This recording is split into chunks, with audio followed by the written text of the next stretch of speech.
Today I'm here to talk about all the true crime I've been reading this past year and giving you an idea of some of my favorites, books that you might enjoy. I have a wide variety here, some that are more gruesome, some that are not, and really covering just about every topic, or at least several of them. And so if that all sounds good, if you're interested in true crime, if you're interested in trying it out, even if it's not usually your thing, I think I have something here for you. All that being said, let's get started. First, let's talk about Devil Cinema, and this is a true crime case that is set in Edmonton, Canada.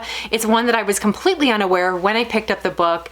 It follows the city where there was the serial killer who was on the loose. There were women that were being targeted and of course killed. And also within the city, there was a man who was making these films that seemed to be very reminiscent of the crimes that were happening at the same time, and so naturally caught the attention of the police. Now, if you look at the back of the book and all of the reviews around it, you kind of know what's going on here. It's less so being surprised, but more seeing the sadistic case play out. And again, if you're like me, it was quite fascinating to read about this because it didn't get a lot of attention where I live, and so I was shocked by what was happening. The details, of course, were dark and gruesome, and so I'd recommend this primarily to those of you that are fascinated by serial killer cases that aren't afraid of the more dark and disturbing ones, because certainly this one has those angles to it. Within the story, given the cinematic element, there's also this interesting tie-in with the TV show of Dexter and how that plays into the story, which I thought was really interesting. I haven't personally watched the show myself or read the books, but I do think that it just brings in a lot of elements that, again, if you're someone who is already fascinated by some of these topics, it's an interesting one to read. And in my mind, I don't see a lot of people talking about this true crime book. It just showed up in my library and I happened to give it a try.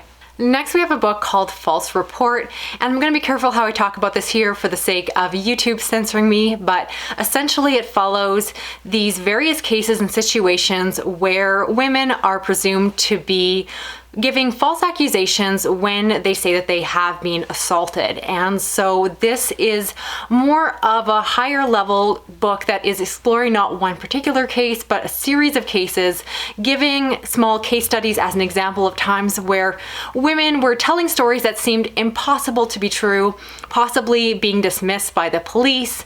And then as the investigation went on, in many of these cases, you have the validation that yes, there was truth to what they were saying, even if it seemed impossible, and really was fulfilling the idea of these women just going out and telling tales. So certainly this book is written with a particular objective, really meant to debunk the assumption or idea that women are often out to scorn lovers or make up tales and exaggerate things. And so I found it a really fascinating piece. It's a topic that I find really interesting. And I say interesting, I think it's very horrible that this situation exists, that it is so hard for these crimes to be prosecuted, given a lot of the biases that come around justice systems, our police forces, and even our individual victim blaming that typically comes with these situations. So for me, as someone who was interested in this topic, wanted to learn more, I found it to be fascinating. It was gripping. I remember just picking up the book when I was in a bit of a reading slump and nothing was grabbing my attention. And this is a book I could not put down.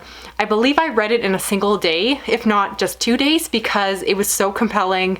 It was horrifying. It was scary. And many times some of the case studies that were happening and being described.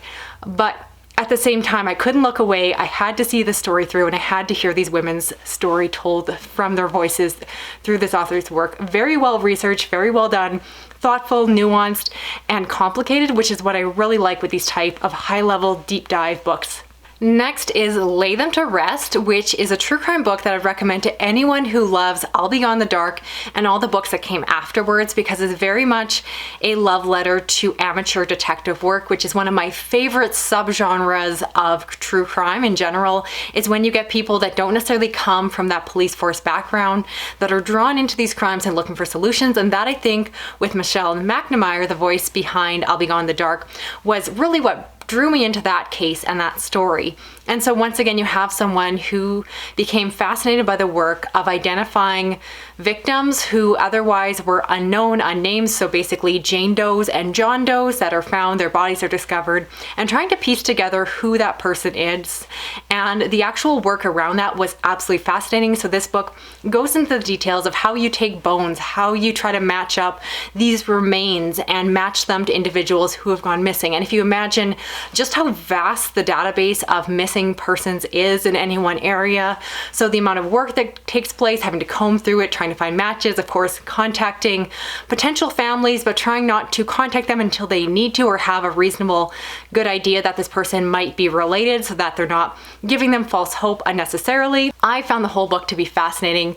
Again, I think the whole story is really driven by this person's passion and that it's so clearly defined and shown on the page. And I just learned so much through here. So very much is that narrative-driven story with individual examples of how various cases were broken through by various clues along the way, learning about the biases, the understandable huge challenges that come with having, again, this incomplete information, and of course recognizing that even with all the technology we have today, even with all the best methods, there's still so many Jane Does and John Does that are never found. And what I really like with this book is the fact that the author particularly is focused on the fact that they are giving a voice to those that don't have it. So again, these are typically the remains of people who have gone off the grid. Their families don't know where they are. They don't maybe even know that they're missing or really know that they're, of course, dead. And so you have this individual who is shedding light on cases that otherwise would fall between the cracks and helping to elevate them and bring them a second chance of at least finding closure for those around them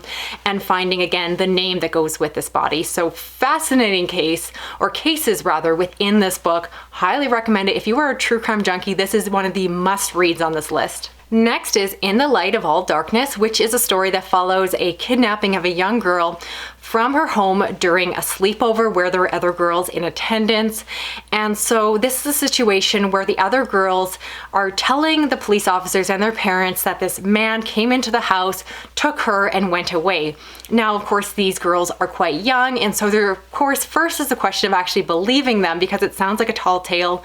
I think a lot of us know the statistics that typically when someone is kidnapped or taken away, it's almost always by a family member or a friend or someone who has a connection but isn't necessarily the person in legal custody of that small individual. So I think if you're like me and have a basic understanding, again, of the statistics, the odds, and all of this, you're going to go into this book with some preconceived ideas about what's going to happen. And I'll let you know that there's more to the story. It is more complex. It is nuanced. There's a reason that there is a whole story written around this horrifying case. You have the accounts of these women who were at the sleepover too, piecing it all together, how their lives changed.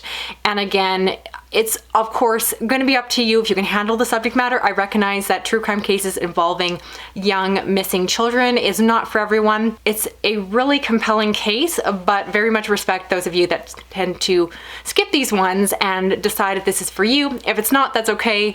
It was an engrossing read, but also very much one that you need to know your audience. Next is A Light in the Dark, and this is an account of one of the survivors of Ted Bundy's horrible massacre killings, particularly the one involving the university sorority that was so infamously known during his last escape before he went through the final trial process. And so this is one that I was interested to read because I had previously gone down a rabbit hole of reading several Ted Bundy books from different angles, but this was the first one that was actually written from a victim's perspective.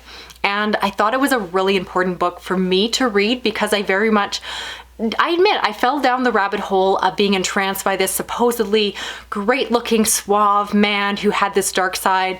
And there certainly is a romanticism that comes around Ted Bundy. And this was the book that cured any lingering feelings of that for me, because it really talks very sharply about the way that we talk about Ted Bundy and the way he's become part of pop culture in a really disgusting way.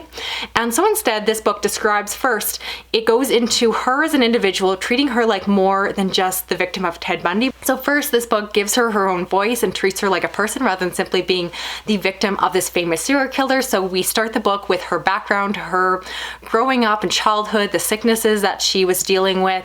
You, of course, go through the account of what happened, but then the story also goes forward, and I like that we get to see what happened to her afterwards, and again, seeing her as a full person and how she dealt with this horrible, horrible trauma. And so I love that this book was incredibly victim-centric and really did not focus or glamorize him in any way, and instead, this book really, as I mentioned, goes out of its way to clarify all these misunderstandings about Ted Bundy that a lot of them are actually quite false about how he would supposedly use his charisma to get his victims, which was actually factually not true. He'd often catch them from behind and hit them with something because he was a coward. And so I really love that this book is meant to, again, address what we've done to him and his memory in our pop culture. And I fully acknowledge that I myself got pulled into this. And so instead it really brings it back. And the end of the book, I know a lot of times people don't always read all the appendices and things that come after the story finishes, but I do recommend properly reading this book through, because at the end, the author takes the time to acknowledge all of the victims that were not alive to tell their own story.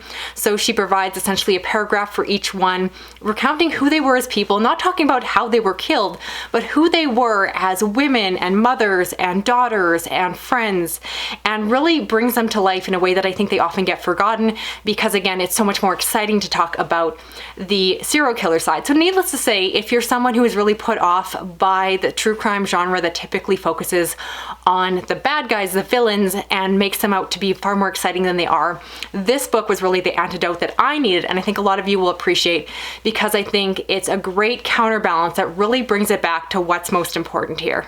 Next we have Clay and Bones, and this is a story that follows an employee of the FBI whose job it is to do the forensic reconstructions of people using just their bones. So her job particularly, you get these bones, you get these remnants, and you're trying to put together this profile so that hopefully these individual bones can be used to hopefully identify the person. This book ties in really nicely with the book I mentioned before, Lay Them to Rest, because once again, a lot of it is dealing with Jane Doe's. So the idea that you find bones, but you don't know who they're associated with. And so it really goes into the nitty-gritty scientific process that is involved in trying to do this. Of course, the challenges that come with that, the assumptions that have to be made, the wrong assumptions, and whether or not it's better to make assumptions or to have a more generic profile.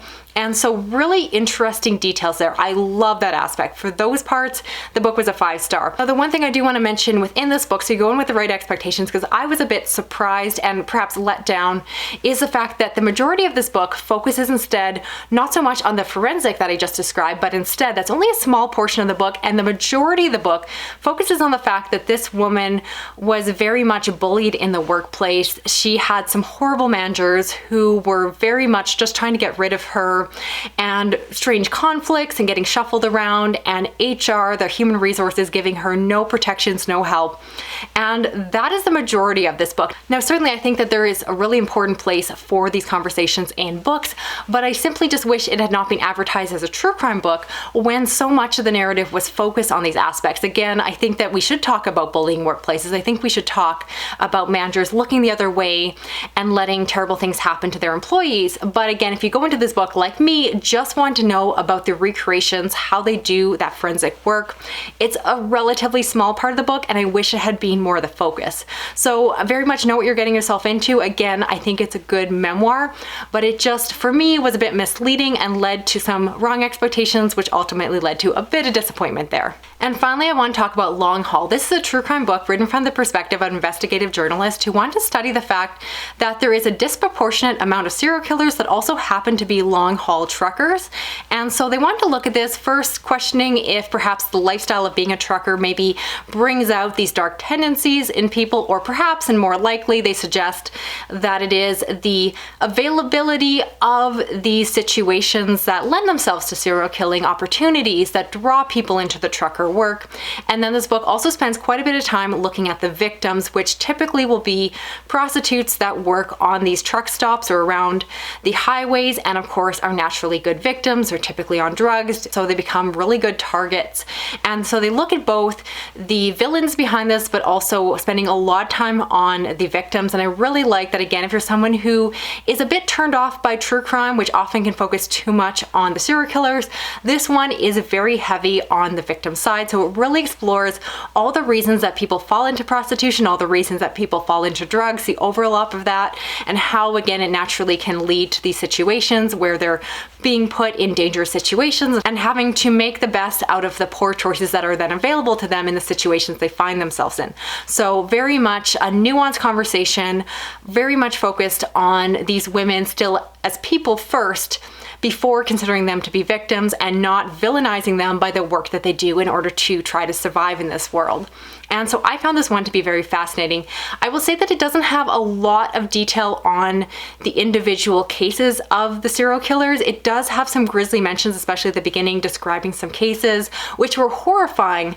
But if you're looking for full, long case studies on who individual truckers were that became serial killers, you won't get as much of that here.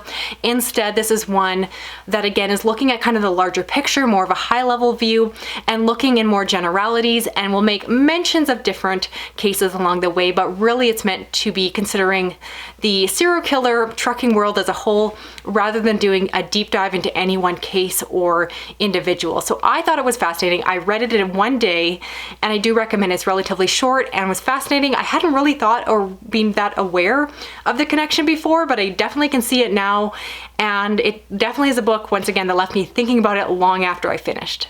So that is it for this video here. I'd love to know the books I talked about. Which ones are you planning on checking out for yourself? And if you have read any true crime books recently that you would recommend, I'd love to hear it in the comments down below. Now, I recognize that only a certain portion of my audience reads true crime, so I'm trying to condense the true crime books into certain videos like this one. So if it's not your thing, you can skip over it, and I'll be back, of course, with the usual fiction reads of thrillers and horrors and other dark literary works very soon. So hopefully you stay around, subscribe if you haven't, hit that little notification bell, and I'll talk to you again soon. Thanks for watching. Okay, bye-bye.